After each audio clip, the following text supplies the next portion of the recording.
В эфире совместный проект «Радио Крым Реалии» и Первого канала Украинского радио.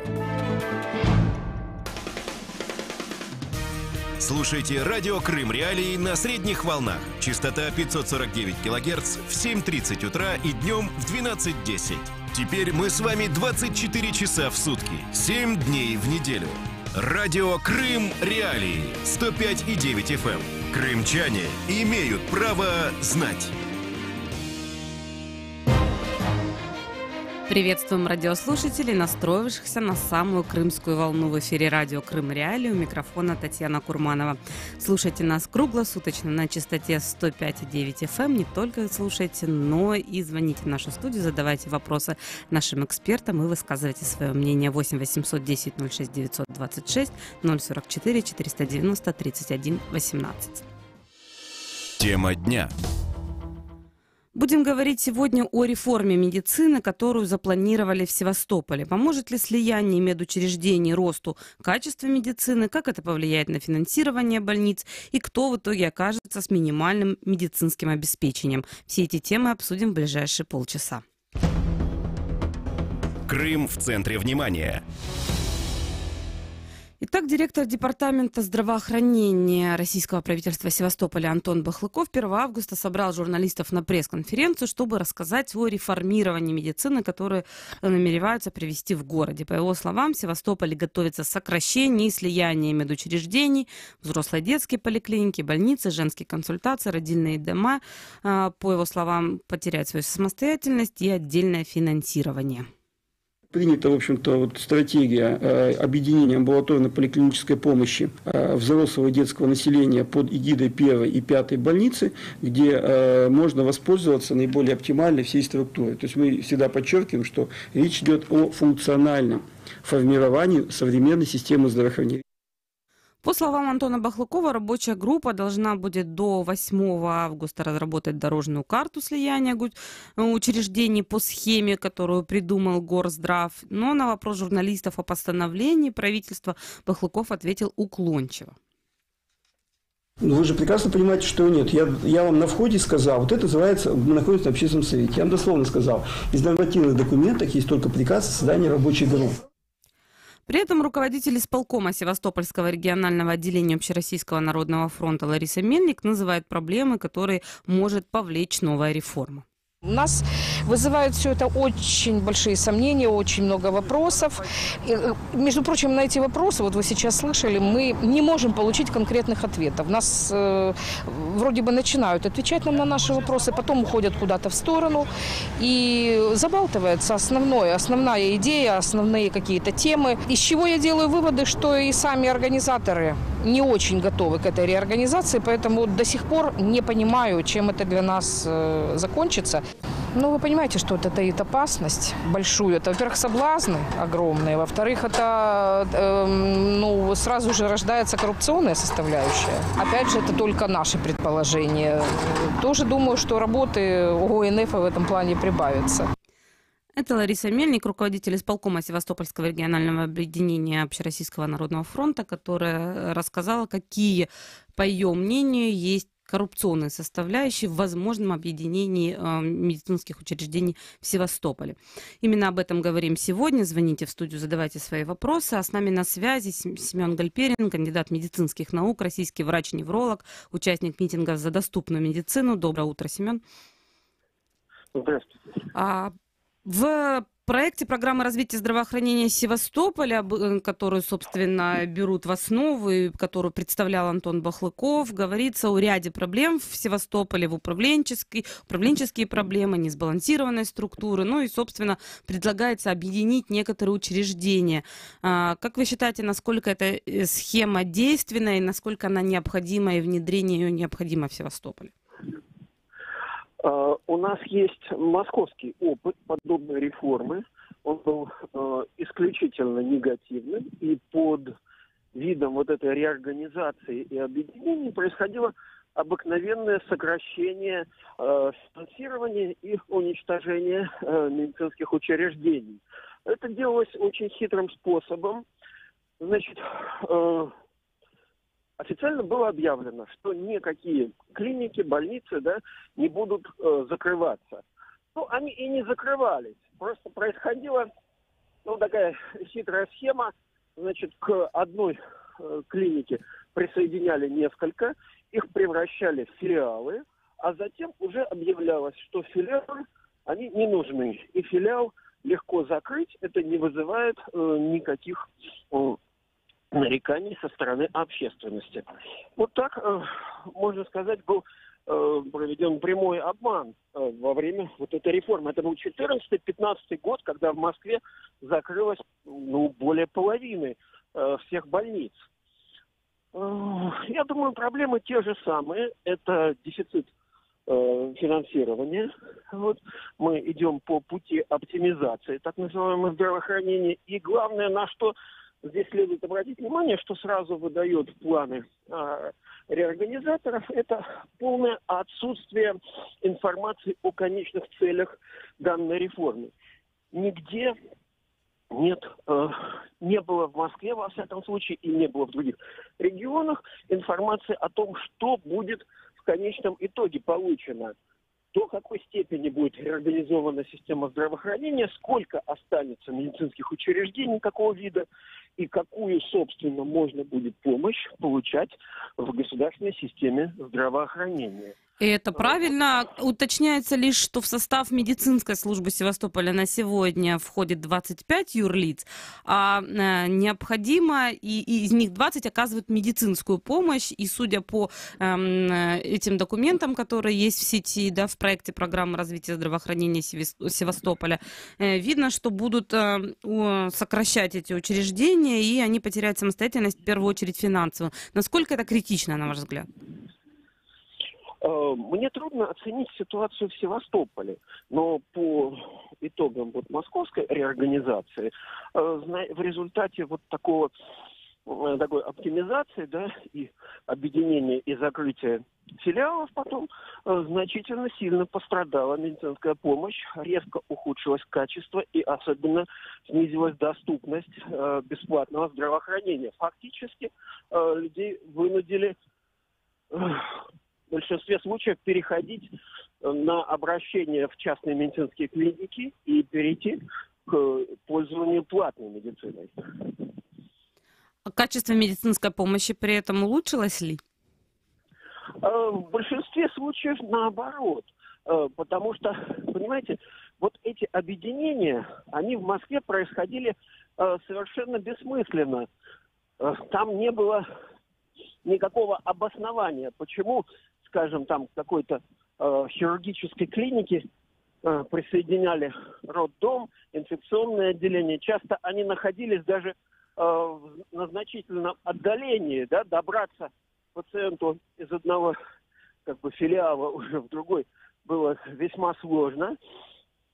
Вот. Но это происходило по формальному признаку. Просто брали, присоединяли на бумаге эти филиалы, а потом в значительном числе случаев они были ликвидированы. Ни о каком улучшении доступности при этом говорить вообще невозможно. На этом настаивает и Лариса Мельник, которую мы слышали ранее. И вот она говорит, что именно группа, которая занималась реорганизацией поликлинического звена в Москве, разработала эту стратегию для Севастополя и указывает, что по ее данным в Москве очень много ушло врачей с первичного звена, с привычных рабочих мест, ушли от своих пациентов. Насколько это правда и насколько это возможно повторение такой ситуации в Севастополе, на ваш взгляд? Понимаете, в Москве действительно был объявлен упор на амбулаторное звено. Было заявлено, что якобы в цивилизованном мире поликлиники – это основное направление, в отличие от того, что у нас доминировал стационар. Вот. На самом деле такого понятия, как наши поликлиники, да, которые мы имеем, нигде в мире не существует. У нас поликлиники – это вообще не лечебные учреждения. Это в большинстве случаев бюрократические учреждения. Они придуманы не для того, чтобы оказывать людям медицинскую помощь, а для того, чтобы выдавать им справки, бумажки, больничные листы. Нет такого правила нигде, что человек бегает по этажам огромного здания из кабинета в кабинет и собирает подписи. Вот, поэтому вот эти усилия на развитие поликлиник в Москве, они оказались бессмысленными. Сейчас опять поднимается вопрос о новом этапе. Сначала модернизация, потом реорганизация. И я думаю, что в конце концов эти поликлиники все равно будут ликвидироваться. Не знаю, что ожидает территорию Крыма в этом плане. Я надеюсь, что его минует печальная участь московского здравоохранения. Спасибо большое. Семен Гальперин, кандидат медицинских наук, российский врач-невролог, участник митингов за доступную медицину, был на связи с нашей студией. Напомню, сегодня говорим о реформе медицины, которую запланировали в Севастополе. Если вам есть что сказать по этому поводу, либо задать вопрос нашим экспертам, звоните в эфир по номерам телефонов 8 800 10 06 926. Этот номер для жителей Крыма бесплатный, для жителей материковой Украины 044 490 31 18. Говорим сегодня о реформе, и с нами на связи бывший главный детский лорд Центра охраны здоровья матери и ребенка в Севастополе Юрий Иванович Искренко. Здравствуйте, Юрий Иванович. Доброе утро. Вот мы уже отметили, что в Москве часть врачей ушло после реорганизации, и об этом говорит Лариса Мельник, называя проблемы, которые может повлечь новая реформа. Насколько, на ваш взгляд, эта проблема действительно существует в Севастополе, и с чем связан уход персонала первичного звена в частную медицину, если он происходит? Ну, прежде всего, я думаю, что несколько причин для такой реорганизации существует. Прежде всего, конечно, это кадровая проблема.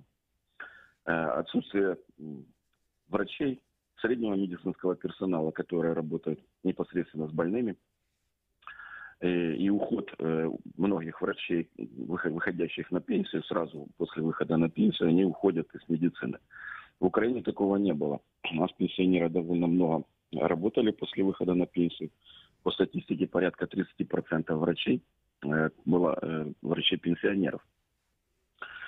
Например, в Севастополе реорганизация в 5-й детской больнице Центра охраны здоровья матери и ребенка в связи с отсутствием кадров квалифицированных, там пришлось закрыть инфекционно-бактериальное отделение детей до года.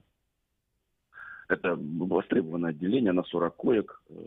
Там лежали дети с инфекционными заболеваниями от периода новорожденности до 1 года. В связи с тем, что уволилось несколько врачей, медсестер, пришлось его просто сократить и перевести эти койки в педиатрические отделения и инфекционную больницу.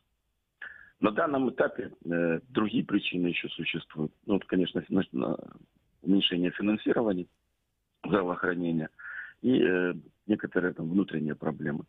Вот сейчас, в 2018 году, летом, было принято решение закрытия реабилитационного центра в Севастополе по реабилитации неврологических детей с патологией нервной системы. Это дети с детским церебральным параличем. Был у нас такой реабилитационный центр «Теремок». В год там проходило порядка через него 800-900 тысяч детей. Это очень кропотливая, серьезная задача, и очень хороший был создан коллектив. Интересные работы проводились. Один из лучших в Украине был в свое время, до 2014 года. На данный момент его решили сократить. Из-за недостатка финансирования? Недостаток финансирования, недостаток кадров. Там несколько причин. В Севастополе наблюдается порядка 1400-1500 детей с этой патологией. И будут якобы реабилитировать их на базе 5-й городской больницы, Центра охраны здоровья матери и ребенка. Но это когда уже была налажена работа, налаженный коллектив, хорошие отношения. И совсем другое на новом месте, непонятно, как это все будет происходить. Юрий Иванович, местные СМИ пишут... Да, следующее нам объединение больниц, например. Объединение 4-й городской больницы с поликлиникой детской. Объединение 2-й детской поликлиники с 5-й горбольницей. Ну, да, это я считаю, что это недостаточность финансирования, то есть не могут тянуть уже отдельные структуры. А насколько это объединение критично, на ваш взгляд? Ну, это создаст сложности в управлении, создаст сложности в работе этих систем. Одно дело, когда непосредственно все структуры находятся в одном месте, а другое, когда они разбросаны по всему городу. Потом увеличение кадров, и так далее. Там, это проблемно, возникать будут проблемы обязательно. При этом при объединении обязательно сокращается определенная структура, сокращаются ставки, сокращается количество сотрудников. Обязательно. Местные СМИ пишут, что сейчас нарастающими темпами в Севастополе идет процесс выдавливания главврачей с должностей и замещения их приезжими медиками. Насколько это объективно, на ваш взгляд? И как вы считаете, много ли врачей, главврачей ушло сейчас? И если вы помните, то Антон Бахлыков, директор департамента здравоохранения Севастополя, не так давно сказал, что увольняются главным образом те врачи, в чьих учреждениях должны начаться большие ремонты, будет закупаться новое оборудование, куда пойдут большие деньги. Странное заявление, на мой взгляд. Какова ситуация, на ваш взгляд? Политика выдавливания местных кадров существовала с 2014 года. Сначала были уволены практически все руководящие работники администрации города. Потом постепенно начали замещаться главврачи всех больниц.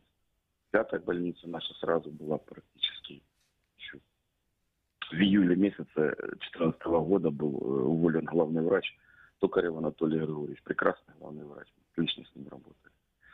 И с того времени свистопляска с главврачами по городу постоянно. Да, осталось несколько главных врачей местных, главврач 4-й больницы, главврач 1-й больницы, главврач 8-й больницы. Но, скорее всего, да, я думаю, что будут менять главврачей. Потому что все-таки эти люди, которые работают с времен Украины, они как-то старались поддерживать структуры, поддерживать работу больниц на должном уровне, на хорошем уровне. Видимо, не выполняли некоторые распоряжения руководства. Я думаю, что они будут убирать. Это не обязательный фактор действующих политиков Севастополя и администрации. Связано ли это с распределением бюджетных потоков, как пишут некоторые СМИ? Скорее всего, да. Я думаю, если туда будут давать деньги, хотя уже не 4-й год, что будут делаться то-то, делаться это, будут ремонты, в течение 4 лет, я не вижу, чтобы они там какие-то перемены произошли. За 4 года в отделении нашей больницы, там бывшей больницы, было отделение, например, ничего не покупалось, ни оборудование, ни аппаратура, ни инструментарий, ни ремонта. За 4 года прошло. Но при этом, например, как сообщали и власти Севастополя, простаивает закупленное современное медоборудование, например, томограф в 1-й горбольнице, в 5-й горбольнице там передвижной аппарат, линейный ускоритель системы химиотерапии в онкодиспансере. Вот с чем это связано? Где-то есть эта техника, и она не используется, а где-то ее нет, и годами она не закупалась. Да можно говорить о чем угодно. Если в больницу дается оборудование, аппаратура, это обязательно. Это, если она необходима для лечения больных, то там, в онкодиспансере, 5-й больнице, 1-й больнице, это 3 ведущих больницы и клиники Севастополя. Вся основная масса работы приходилась на детский комплекс это с детьми, на онкология и на 1-ю больницу все остальное. Там показатели хирургических вмешательств, лечения больных, терапевтических, любых профилей было на высоком уровне и очень интенсивно и качественно. И любое оборудование, аппаратуру всегда принимали с огромным удовольствием, и начинала она работать очень быстро и эффективно. В связи с чем связано такое, я даже не могу понять и передать. Как это, если поступает в больницу аппаратура какая-то, она стоит год или 2. Спасибо большое. Юрий Искренко, бывший главный детский лор Центра охраны здоровья матери и ребенка в Севастополе, был на связи с нашей студией. Говорим сегодня о реформе медицины, которую запланировали в Севастополе. И с нами на связи правозащитница, эксперт по международному праву, один из авторов отчета по медицине в Крыму, Евгения Андрюк. Доброе утро, Евгения. Доброе.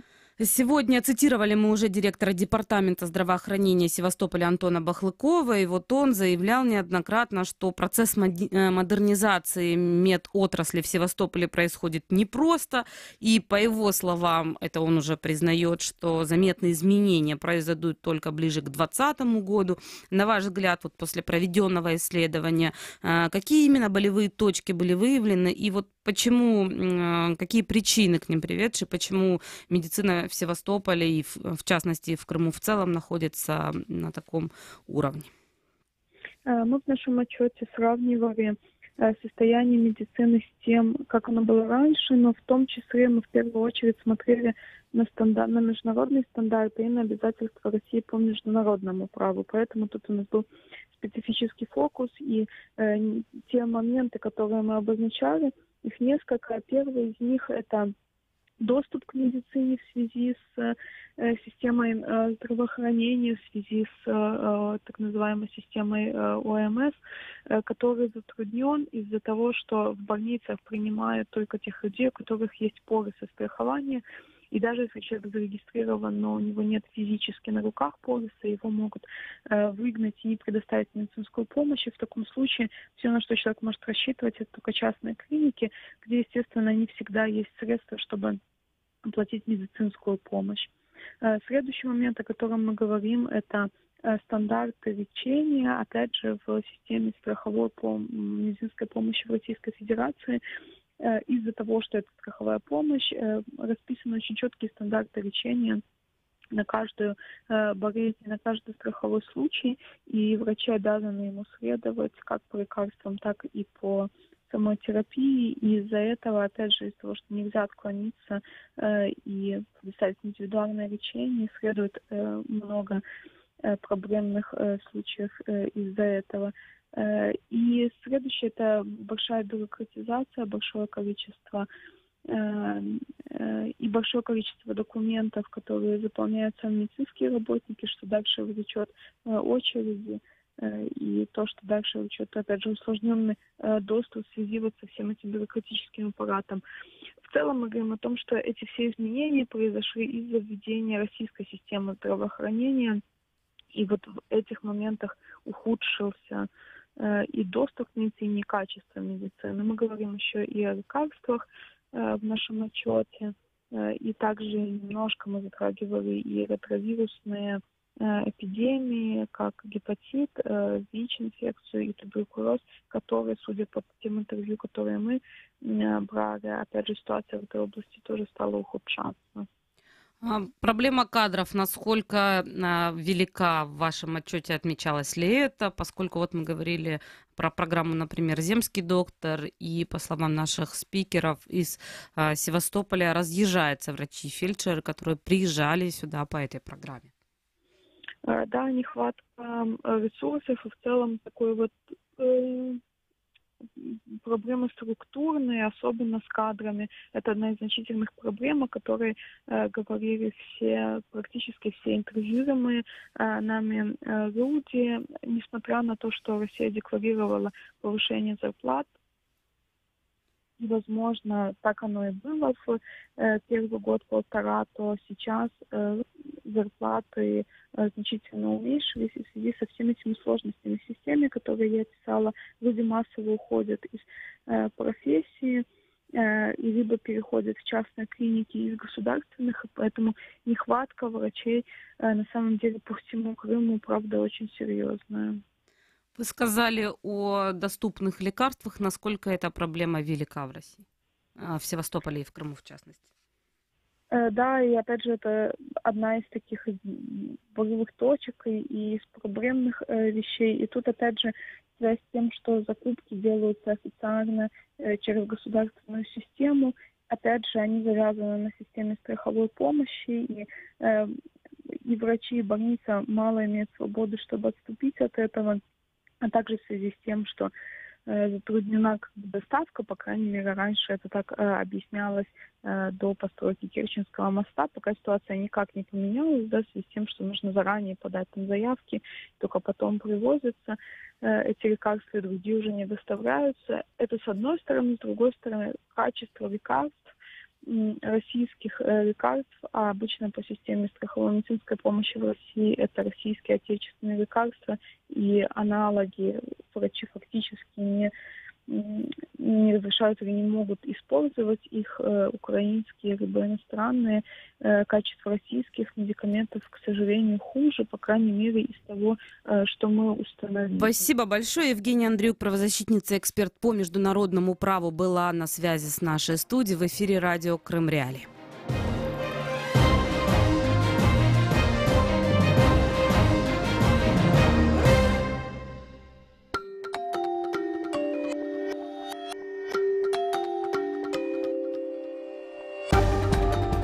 Новости в эфире радио Крым Реалии.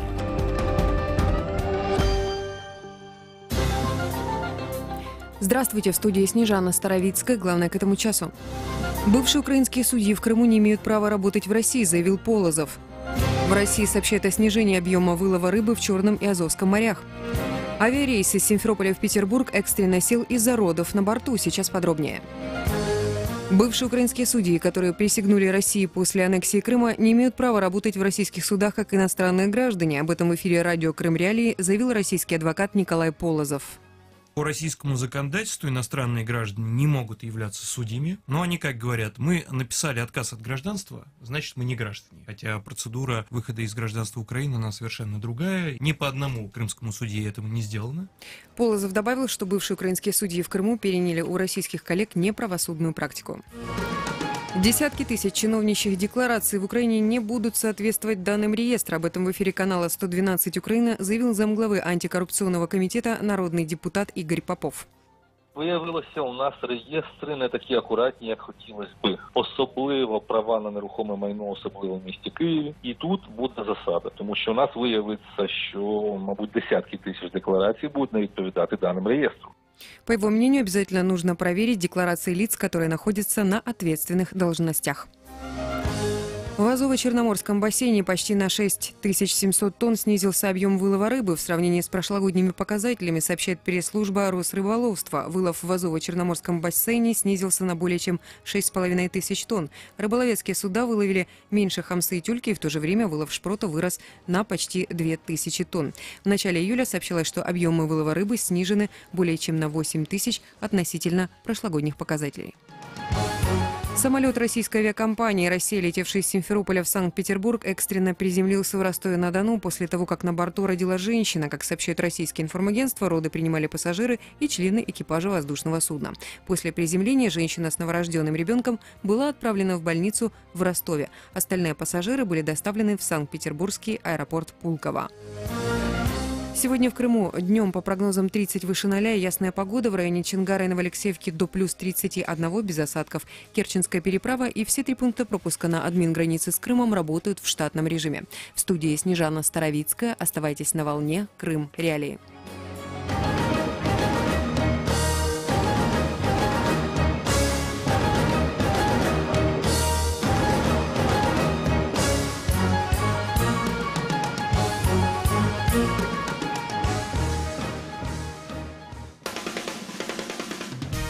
Слушайте радио Крым Реалии на средних волнах. Частота 549 кГц в 7:30 утра и днем в 12:10. Теперь мы с вами 24 часа в сутки, 7 дней в неделю. Радио Крым Реалии 105,9 FM. Крымчане имеют право знать.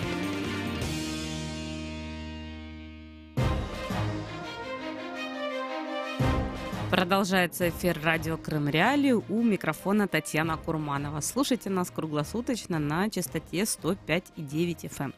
И не только слушайте, звоните в нашу студию, задавайте вопросы нашим экспертам. Для крымчан работает бесплатный номер телефона 8 800 10 06 926. Для жителей материковой части Украины 044 490 31 18. Тема дня. Сегодня будем говорить об увольнении директора Крымского академического музыкально-драматического театра Беляла Белялова. Этот театр симферопольцы знают как Крымско-татарский театр. Кому выгодно это увольнение? Чем помешал российским властям полуострова известный режиссер? Что будет с театром после увольнения директора? И какое будущее у крымско-татарской культуры на полуострове? Все эти темы обсудим в ближайшие полчаса. Крым в центре внимания. 7 августа стало известно, что в Крыму уволили художественного руководителя и режиссера Крымско-татарского академического музыкально-драматического театра, заслуженного деятеля искусств Украины Беляла Белялова.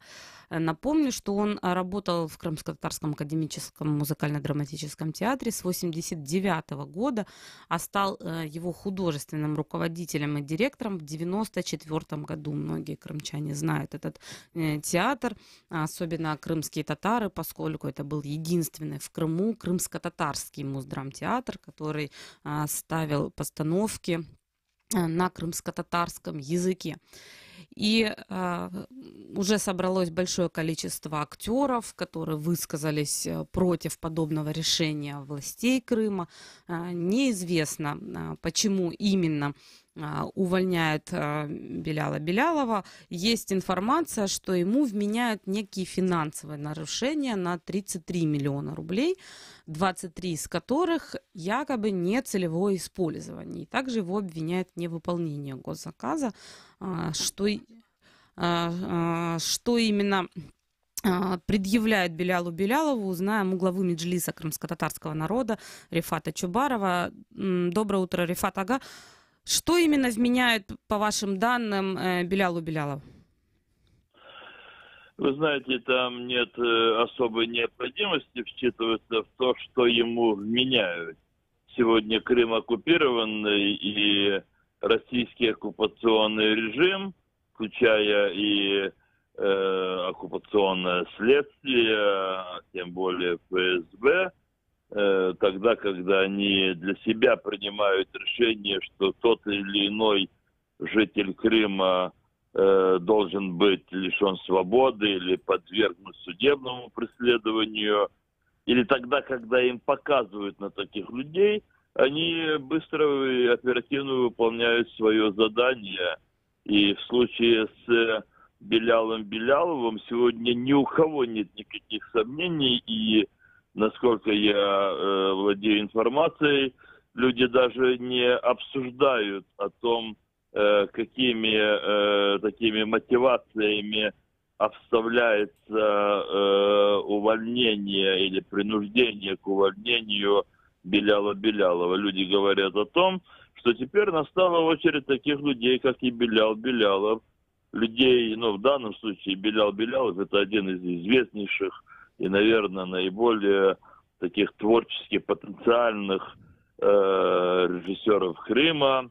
Он очень давно и успешно руководит Крымско-татарским музыкально-драматическим академическим театром. Он заслуженный деятель искусства Украины. Белял Белялов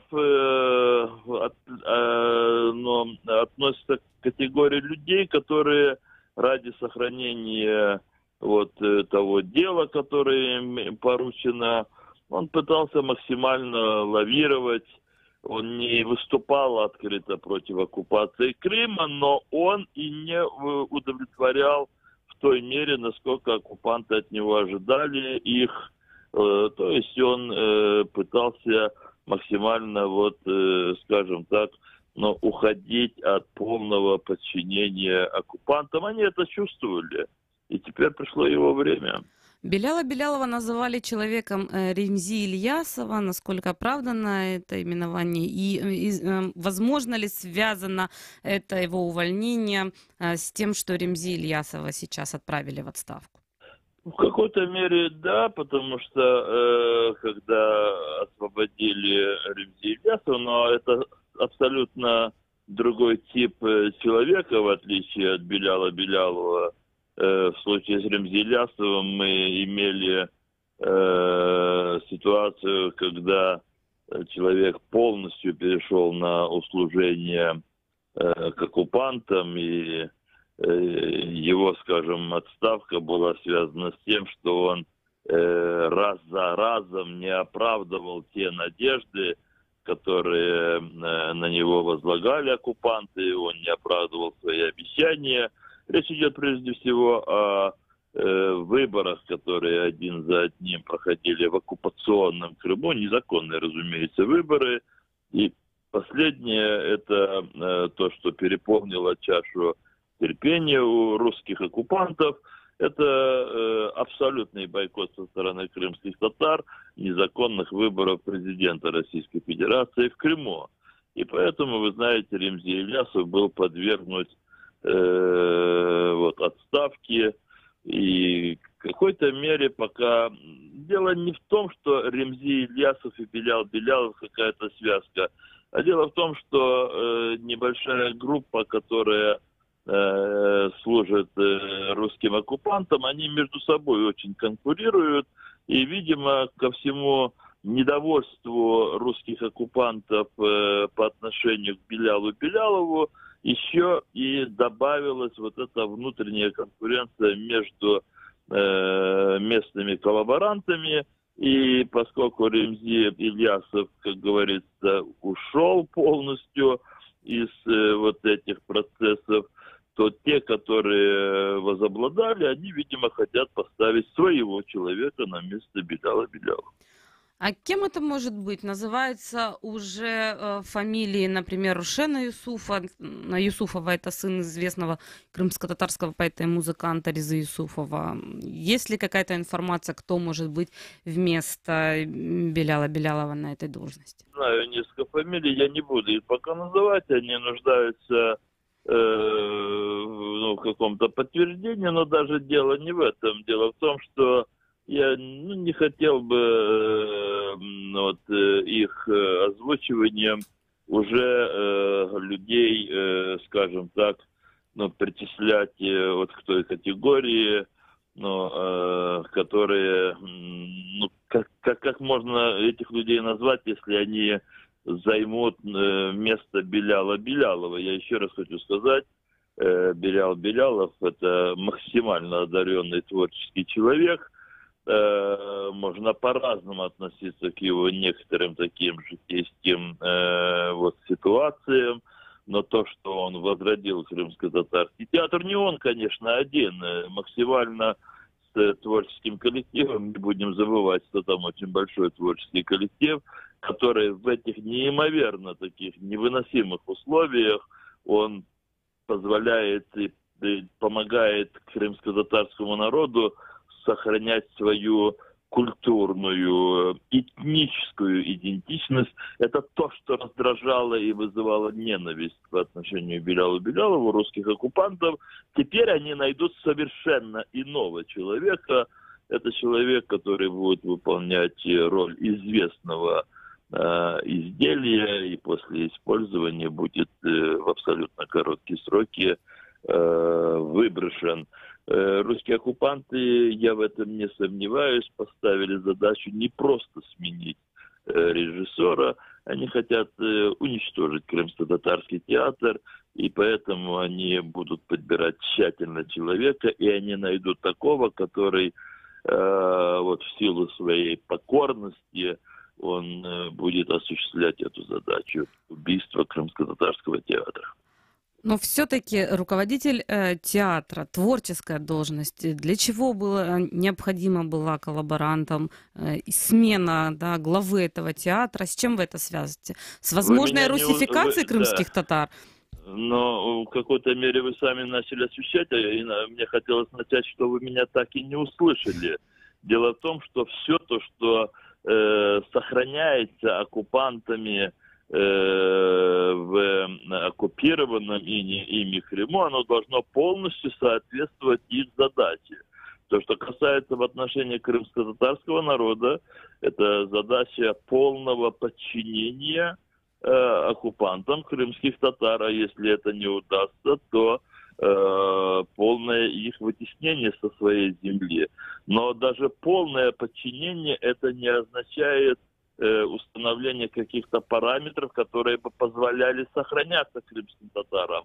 Полное подчинение это означает полное уничтожение крымско-татарскости, полное уничтожение языка, культуры, традиций. И вот этой цели не соответствовал Белял Белялов. Белял Белялов наоборот, сцепивший зубы, иногда делая вид, что он каким-то образом покоряется, он продолжал вести крымско-татарский театр в тех целях, ради которого он создавался, кстати, 117 лет назад. Вы сказали о том, как сильно уничтожается, естественно, все крымско-татарское на полуострове, всем это известно, и казалось бы сторонним наблюдателям, что оставался только культурный островок на полуострове для крымских татар, теперь отбирают и его. Насколько в целом вы оцениваете будущее крымско-татарской культуры на полуострове? Вы знаете, вчера было десятилетие военной агрессии, нападения России на Грузию. И очень многие СМИ показывали какие-то такие сюжеты, которые бы говорили о сути того, что происходило тогда, 10 лет назад. Я помню этот сюжет 10 лет назад, и вчера мне его несколько раз напоминали различные украинские СМИ. Возможно, и ваши слушатели сейчас его вспомнят. Это тогда, когда молодой грузинский солдат попадает в плен, и вот его окружили эти местные коллаборанты, поддержанные русскими солдатами. И вот полуголый грузин отказался, который поклониться пояс, а его так потребовали от него поклониться и стать на колени. Он отказался, он сидит на земле, а эти солдаты, его окружившие, имеется в виду русские и их, кого они там поддержали, они прыгают сапогами по его плечам, пытаясь его прижать к земле.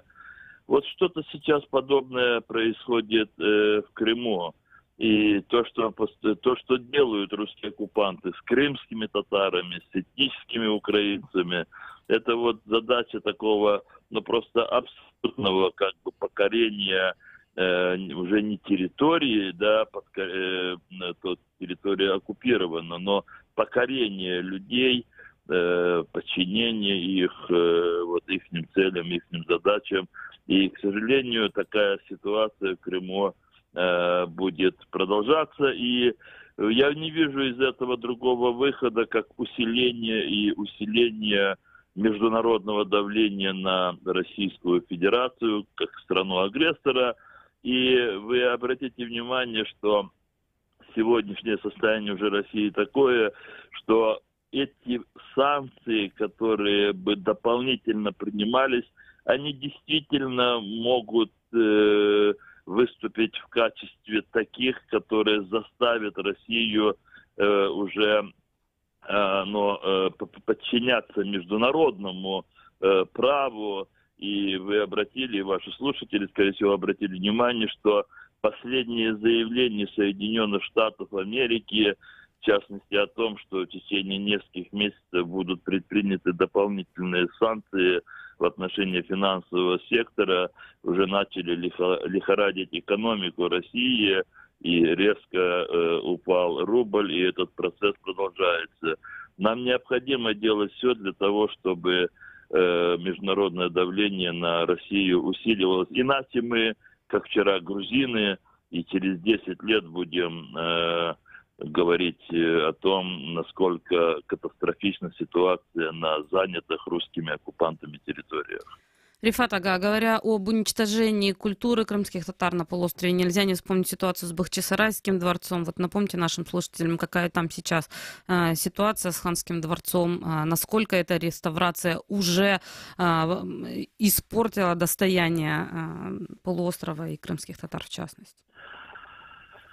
Ну, вы знаете, это особенно понятно не только специалистам, а просто просвещенным людям, тогда, когда существует исторический памятник столетиями, и под видом реставрации его просто покрывают современными материалами и преобразовывают его в некую такую гламурную картинку, нарушая элементарные требования к реставрации памятников, то, конечно, кому-то это может показаться даже удачным действием. А смотрите, как красивенько. Видите, раньше он вообще не смотрелся, теперь блестит.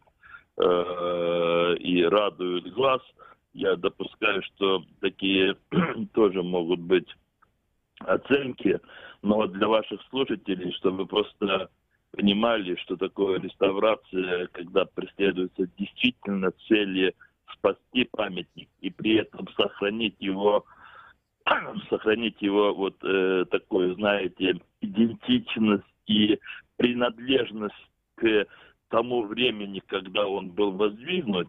Я могу просто напомнить о том, что вот есть такое тоже уникальное явление культуры, русской культуры, как деревянное зодчество. Оно относится к 16-17 столетиям, больше распространено на севере современной России. Вот когда реставрируют эти деревянные, ну скажем, церкви, то там перебирают каждое бревнышко, и прежде чем заменить его, если этого требует время, то реставраторы выезжают специально в те места, где сохранились такими неизмененными именно такие сорта древесины. Они выпиливают именно такое дерево, которое стояло 300-400 лет назад.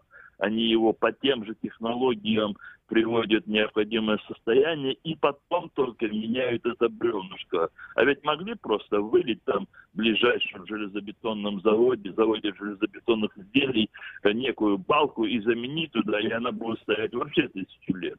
Но этого же русские оккупанты не делают по отношению к своим памятникам.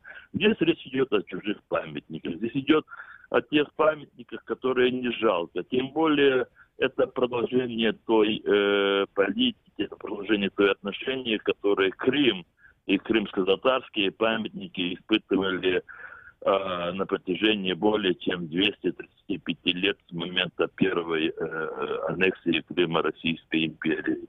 Очень жаль, мы сейчас делаем все для того, чтобы все те вот такие уже безвозвратные такие нарушения, не нарушения, а безвозвратные такие изменения, которые, неисправимые изменения, которые нанесены в ходе вот такого преступного отношения к Ханскому дворцу, были зафиксированы специалистами ЮНЕСКО. Я не буду все говорить, но у нас что-то как бы получается, но не знаю, сможем ли мы дойти до конца, потому что русские оккупанты не пускают международных экспертов, в том числе ЮНЕСКО, на территорию Крыма. И при этом вы не прекращаете говорить международному сообществу о проблемах, которые существуют в Крыму. Все мы понимаем, что Россия не прекратит в ближайшее время политику, направленную на уничтожение крымско-татарского народа, на демонтаж институтов, на лишение субъектности его. Да, вот Меджлис постоянно на международных площадках об этом говорит. Вот в ближайшее время где-то еще запланировано у вас мероприятие, где вы будете говорить об этом? Да, конечно, в сентябре будут проходить ежегодное, оно так называется, ежегодное совещание по вопросам человеческого измерения ОБСЕ в Варшаве. Мы готовимся как представители Меджлиса крымско-татарского народа. Возможно, некоторые наши эксперты будут включены в состав и государственных вот таких специальных делегаций, которые будут участвовать на различных секциях этого ежегодного совещания ОБСЕ. У нас запланировано несколько визитов в сентябре-октябре в ряд государств, в том числе мусульманских государств. Вы знаете, что сейчас готовится резолюция, она в рамках сейчас 3-го комитета ООН, потом будет вынесена на голосование Генеральной Ассамблеи. Последние 2 года принимались каждый год резолюции Генеральной Ассамблеи ООН о ситуации в Автономной Республике Крым и городе Севастополе в 2016 и 2017 годах. Эти резолюции, возможно, кому-то они кажутся, что почти что чуть ли не идентичные, но вот 2 года при их принятии каждый год делались более жесткие, конкретные, предпринимались шаги и действия по отношению к России. И теперь благодаря, вот, скажем, резолюции Генеральной Ассамблеи 2017 года, теперь во всех документах и во всех официальных оценках, действиях всех институций Организации Объединенных Наций ситуация в Крыму называется незаконной аннексией, а Россия, страна, позволившая себе незаконную аннексию, называется страной оккупантом. Сейчас мы готовим продолжение этой резолюции. Вы отмечали о миссии ЮНЕСКО и о том, что Меджлис приложит максимум усилий, чтобы заставить Россию пустить ЮНЕСКО в оккупированный Крым. Мы также в нашей студии рассказывали о ситуации с мониторинговой миссией. Не допускается, как известно, и другие мониторинговые правозащитные миссии на полуостров. Все-таки еще раз, что конкретно нужно сделать, чтобы они все-таки попали на территорию полуострова? Чтобы мировое сообщество могло увидеть все же, что происходит там, а не только наше внутреннее население, да, условно. Всего лишь одно действие, заставляющее Россию признать то, что ею цинично и преступно нарушено международное право.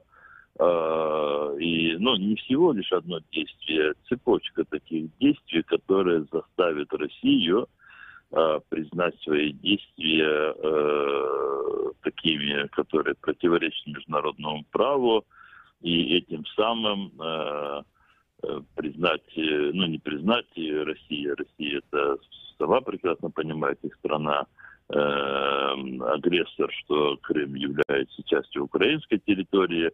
То есть надо продолжить экономические, дипломатические, политические санкции. Я думаю, что мы в течение августа месяца будем свидетелями некого такого ожесточения отношений между Россией и Западом в целом, между Россией и Украиной, поскольку все какие-то надежды лидеров западных стран, которые они особо и не скрывали в начале лета, в начале и во время чемпионата мира по футболу, состоявшимся в Москве, все эти ожидания, они, в общем-то, с треском провалились. И сейчас, вы знаете, идет очень усиленная атака, если не западных стран, то тех, кто обслуживает Путина, собственно, в Украине, в других странах. Идет атака на Украину с целью попытаться заставить ее в условиях абсолютного невыполнения Россией и поддерживаемых ею вот этих бандитских образований, так называемых ЛНР и ДНР, предусловий для исполнения Минских соглашений. А Российская Федерация пытается в этой ситуации максимально обвинить украинскую сторону в неисполнении Минских соглашений, сама не допуская никаких предварительных изменений, которые могли бы допустить выполнение Минских соглашений.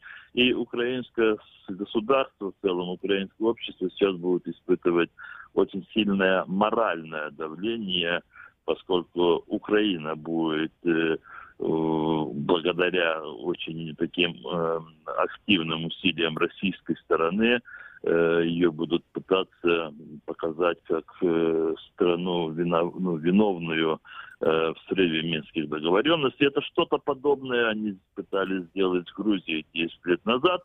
А внутри Украины вы видите, что подключились, что силы, которые выступают на стороне Путина, они все уже объединяются очень заметно, даже как-то пафосно, особо не скрывая своих целей.